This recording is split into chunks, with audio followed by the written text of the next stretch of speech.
Hello and welcome back to Snapshot, your place for all news, history, and just chatting about quad ball.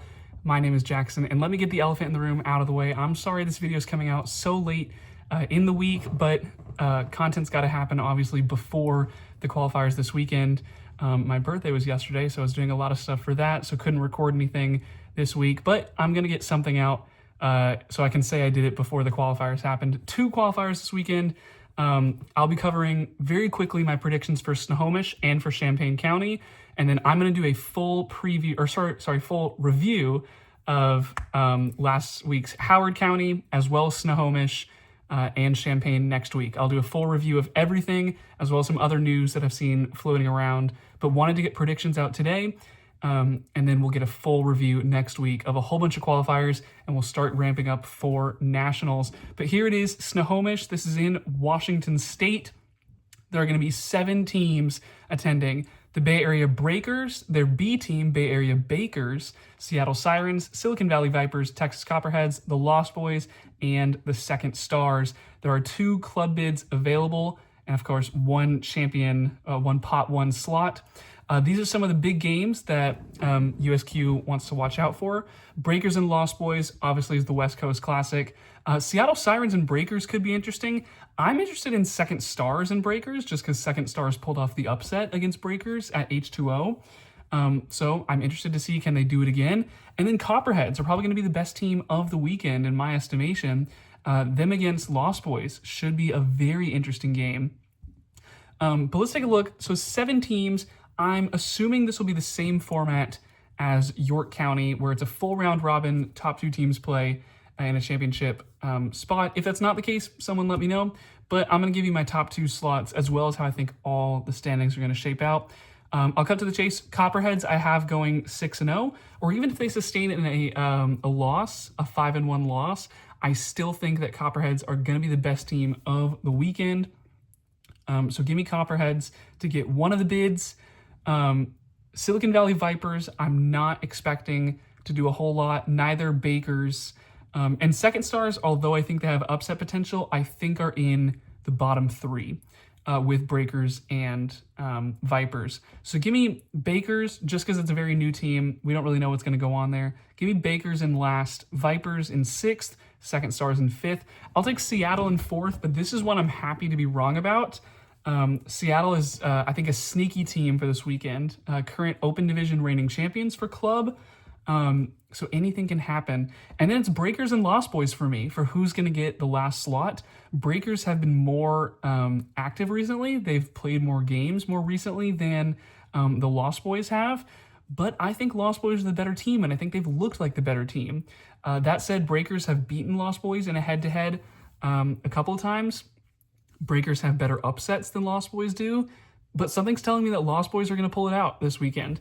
So give me the Lost Boys to get the other bid. I think it just might come down to who wins a Breakers and Lost Boys head-to-head, and this week I'm going with Lost Boys. But if Bay Area wins it, I'm not going to be shocked. So give me Copperheads to win the qualifier, and give me Lost Boys to get the other slot, with Breakers and Seattle Sirens being my dark horses, that's for sure. I'll leave this up for a second so you can see some of the big games to watch. I think Copperheads Lost Boys and Bay Area Lost Boys are just going to be some of the best games of the weekend. Couple of things for Champaign County also this weekend. State of Michigan, that's Michigan University and Michigan State, they will be combining into one team. It's just a numbers thing. So for the qualifier, they will be combined. Which I think actually has a pretty high upside, assuming, I don't know which players they are, but if it's the best from both teams, this team has a decent upside. And I think that the likes of Illini and Creighton should be getting the top 2 bids, but teams like Mizzou, Blue Jay, and this State of Michigan team, those 3 teams, there's only 2 slots left for those 3. And it's going to be definitely interesting to see which one gets it. I think there's a chance that this team can snag a bid in Champaign, but we will see. Wisconsin is back.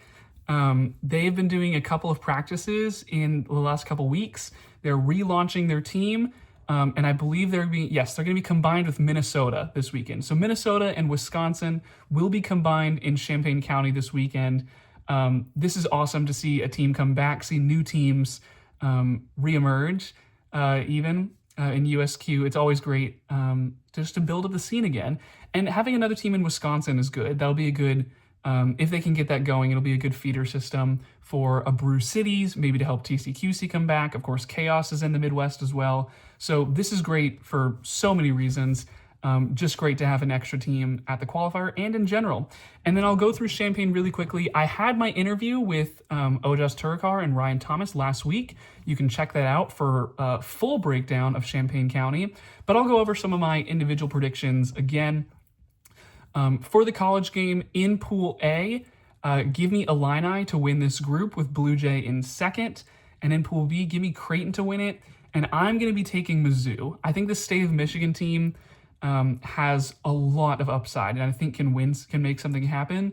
But I was convinced last week on my call with Ojas that Mizzou is going to be ready. So give me Creighton, give me Mizzou. State of Michigan is my dark horse. Bracket play is going to be a little different on, who's going to end up winning the bids. But I'm going to go with Creighton, Illini, Mizzou, and I'm going to go with Blue Jay as well. So those will be my 4 teams with State of Michigan right there on the bubble. For the club bracket, there's 11 teams. So we've got a group of 6 and a group of 5. Also 4 bids available here. In Group A, it's tough. You've got Dice, you've got Boom, and you've got Boston Lobsters are probably the top 3. And I think most people will say Dice and Boom are probably the top 2. But Lobsters, I think there's a world where they cause an upset or 2. And then Brew Cities, they have some new people with looks like they're split from Chicago United here because of the A-Team, B-Team. But Brew Cities, Ohio Apollos, and Orlando finally making their debut this year. Anything can happen with those 3. Who of the 3 do I think will be the best? I'm going to go with Ohio Apollos. Joe Lombardi, the leading scorer from MLQ last year, is on that team. So give me Ohio in 4th in this group. Brew Cities in 5th, and Orlando 6th. That's no slight to Orlando. They just haven't played any games, so I have no clue what to watch for. Pool B, Rain, Chaos, Trainwreck, and Vermont all have the ability to be top 2 in this group, in my opinion. I expect Chicago United to be bringing up the rear. Maybe I'm wrong. I'm going with Rain to win the group, Chaos in 2nd. Give me Vermont 3rd, then Trainwreck. I'm not sold on Trainwreck anymore. I know I've kept them up in my rankings just because my rankings are AP poll style and it's about what you've done on the field. But I'm not sold on Trainwreck. It's going to be a very different roster.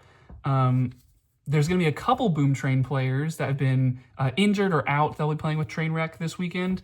But I'm just not sold on them. So give me Vermont to pull an upset there. There's your 4 bids for each club and college. Obviously 1 champion slot each. Your big games to watch. Boom Train versus Boston Lobsters. That'll definitely be a good one. Rain in Vermont. Rain is the favorite, but this could be a sneaky game. Rain has taken a couple upsets this year, so who knows what could happen. Dice and Boom, this will be a blockbuster. This is a can't-miss game. State of Michigan and Purdue will be interesting. I think State of Michigan is going to be favored, but Purdue maybe can make something happen. Minnesota combined with Wisconsin and Bowling Green. I would favor this Minnesota team. I've liked what I've seen from them a little bit more. But Bowling Green is definitely a scrappy team and can fight. And then Purdue, Mizzou. I like Mizzou in this matchup. But again, Purdue, if they win this game against State of Michigan, I would expect they're going to ride this momentum into the Missouri game and potentially give the Tigers a run for their money. So I'll leave these groups up on the screen. But I'm going with Dice, Boom, Rain, and Chaos to be top 4 bids in Champaign County. Lobsters, Vermont, and Trainwreck I have just on the outside. Of course, some of these teams have already earned bids, Boom Train and Rain, so those will be converted to at-large slots. But I have Chaos earning 1 and Dice earning 1 for the first time. But we will see how it all shapes out. Let me know how you have winning. And we'll see how it happens starting tomorrow, and we'll see it on Sunday. This has been Jackson, signing off.